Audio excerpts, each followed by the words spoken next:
C'est notre jeunesse. Et je vais le dire à Ousmane Sonko, vous avez demandé à la jeunesse de faire focus sur le projet. Maintenant, il est temps que le projet fasse focus sur la jeunesse. Cheikh Mar fa la ñuy daanale rek moom Ousmane Sonko dafa daal di woote le 8. mu ne dina am avant le 8, pendant et après le 8. Avant le 8 ñëwagul, après le 8 ñëwagul. Sa gis-gis ak sa xalaat par rapport ak avant le 8. Avant kay ñëw na. loolu la avant ci avant lañ nekk nii. pendant moo ñëwagul pendant le 8 bi la.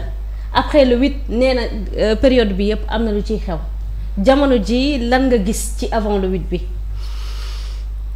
En tout cas li ma gis nii muy raam di ñëw waaye ko waxoon Géejawaay la dëkk. laa lu tooñee am na ay dara naa ko Géejawaay mooy dëkk Dragon mu koy bañ. waaye daal li ma gis mu romb nii li ma gis nii muy ñëw Dragon la waaye man li ma gis nii muy ñëw la 8 aussi. di direeku di ñëw. Parce que la preuve mooy y a une effervescence. Un enthousiasme boo xamante nii boo demoon jël sa caméra nga dem ci parking stade da ngay gis ni mbooloo bu takku mu nga fa. Après on se pose des questions mooy ñii. seen programme bi Terra meeting la 8 la. Sonko wax ñoom ñu xëy ñii yor bale di bale ñii di fomp ñii ñëw segg seen café ñii taaj fa seeni mbana après j'ai dit mais énergie boobu. bëgg boobu lan moo ko mën a expliquer. Parfois mbiru Ousmane Sonko boo koy jéem a expliquer ci rationalité maanaam ci xel kese boo mootul di nga juum parce que am na loo xam ne weesu na xel. may yàlla la nga nit ki loo bañ tubaab lu tax nga ne ko da ngaa xeesal. daa xees ba pare. dafa am may yàlla et ça il faut lui accepter et lui concéder cela. beneen bi en terme politique moi en tant qu'analyste fi ma ko gisee mooy Sonko c'est le maître du jeu politique waxuma sax jeu. J-E-U déedéet J-E tout court c'est Sonko qui détermine et qui définit actuellement la politique au Sénégal. La raison elle est simple avant que Sonko ne fasse sa déclaration booy xool c'est quelqu'un qui s'est détaché depuis législatives yi déggoo Sonko sur mu politique wàcc sur le terrain affaire yooyu mais en politique Abdoulaye moo ko doon wax il faut une présence permanente partout. Présence permanente partout Abdoulaye moo waxaat ma dégg man mu ne en politique l'essentiel c'est qu'on parle de toi. Mais dafa am benn moment boo xam ne Ousmane Sonko il s'est détaché de la chose politique par rapport à ses responsabilités étatiques nga seetlu comme par magie Macky Sall est revenu au devant de la scène. La preuve ci période yi ñu passé yëpp. am Macky indil Macky ngay dégg. ak avocat bi. nga ànd ak Macky nga bañ a ànd ak Macky. plateau boo toog dinañ tudd Macky. donc loolu rek mu ngi doon yëkkatiwaat Macky. et c'est une stratégie mûrement réfléchie parce que Macky jékki-jékki na fël Nations Unies ñu ne déete waaye mu ne bind na livre. def cérémonie am defee ko Paris. ñu ne déet na waaye Macky doxantu marché Maroc Marrakech ñu senab ko ñu ne déet na waaye Macky def de la communication très agressive dem sax bay woy ay pilom pampan ak pararam pampan ñu ne déet na waaye Macky yebal ab tubaab ba ñëw toog permanence APR. di laaj rapport dette cachée. waa léegi ñu jékki-jékki Pape Malick Ndour taxaw ne day gëreelu après rasu. ñu ne déet na waaye Thierno Alassane Sall jóg di wàññi ay potu lampam. di wër pot lampe di wàññi naan fii am na fee amagul xam nga maanaam xamante nit bu liggéeyul ay temps dañ naan da ngay wër di wàññi ay pot lampe comprendre nga ñu jékki-jékki ku nekk di tabakatal ñu jékki-jékki waa ji ñëw ñu ne waa ji daa génn ñii ne waa ji dafa tawat waa ji xëy sol mbaxaneem ñëw ne asalaamaaleykum mbokk patriote yi maa leen di nuyu. wax 20 minutes. gars yi seen xol sedd eggul 20 minutes 12 minutes la. bi mu waxee loolu ñi nga xam dañ koo gis génnam boobu suul na ñëwee ñëpp nag. suul na ki demoon di wàññi pot lampe yi ki woyoon pilom pampan ñoom ñëpp. Donc sur le plan de la communication Ousmane Sonko est parvenu à recentrer. ak Aïssatou Diop Fall bu génnoon di wax. Vraiment tamit quoi madame wax ma waxu nit waaye. Donc fi ma nekkoon dama nekk ci analyse Ousmane Sonko est parvenu à recentrer et réorienter tout le débat sur sa personne. Maintenant tous les projecteurs décalé na ko lépp ñëwaat na ci moom donc ça veut dire que Sonko. Le fait qu'il fasse sa sortie il a recentré et pourtant dans sa sortie dans le fond il n'a rien dit. C'est un langage codé. Am na lu ma war a déclarer le 8 su bëroon wax rek moo ko tax a jóg. day def benn vidéo rek le 8 jot mu teg ko. mais dafa woote mobilisation foofu.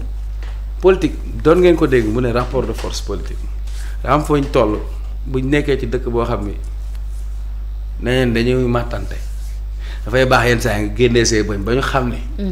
dangaa mën a màtte yaa mën a màtt. te waajee mën a màtt nag. yaa de mën a màtt. léegi nag soo xoolee sur le plan. yaa ne ma avant la moo xew. avant li xew ni mu ne su ko comprendre quoi c'est-à-dire des gens qui se mobilisent comme ça bàyyi seen yitte bàyyi seen lépp ngir bëgg. waa nag ba mu nar a am ay bernde. yàlla mooy dagg xol xotti xol. duggal ci ku ko neex. exact. loolu nag yàlla daf ko koo may. loolu mooy dëgg voilà. daa am leneen loo bëggoon ci. suñu waxtu jeex na maa ngi lay séentu nag ñaxtu national. c'est-à-dire. ma ne maa ngi lay séentu nii ñaxtu national. mais c'est-à-dire. wax day leer. déedéet le 8 ñaari programme moo am. benn programme moo am. ñaari programme moo am non lu tax ma wax la benn programme moo am mooy. ku nekk ak saw dat bii du saw dat wutal saw dat. et pourtant man maa ngi lay gis nii ñaxtu national.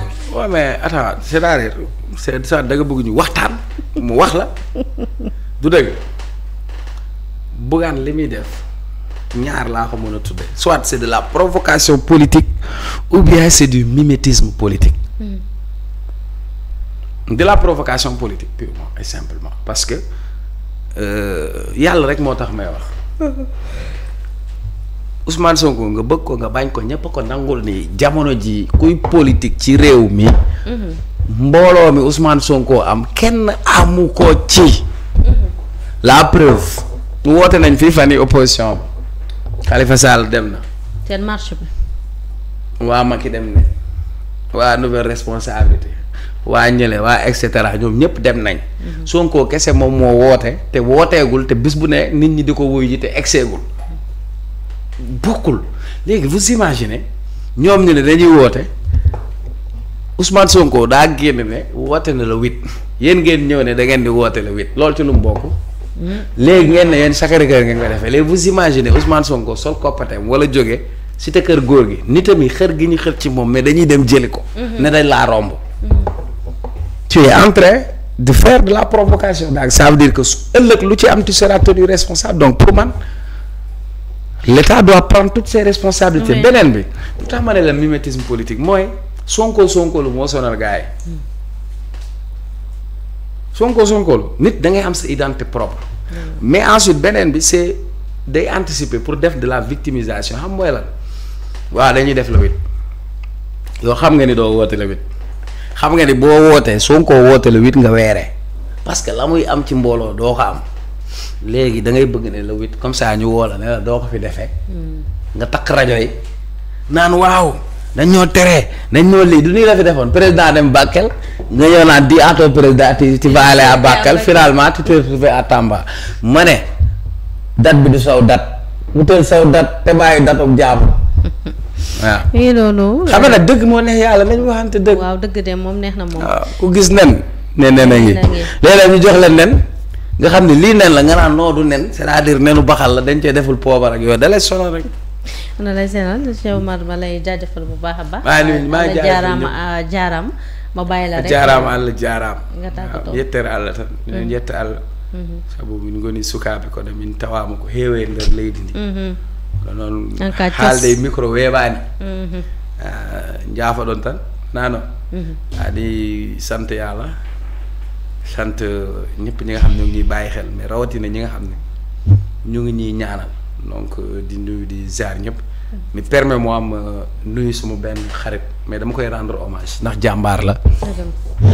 te jigéen la boo xam ne ku am ay valeur ku am ay principe muy Fatou Abdou Ndiaye. man nag yàlla def na du ma wax ci nit lu ma gëmul parce que Fatou Abdou Ndiaye bokk nañ groupe de presse pendant des années. mu nekk une sœur. mais Fatou Abdou fekkente nañ sax université Cheikh Anta Diop fac de droit ma bokkoon si ñi nga xam ne dama doon toog di ko gis muy def émission bu am solo bu ñu doon wax Dóor waar mu doon wone sénégalais bi am jom wone sénégalais bi nga xam da koy ñafe.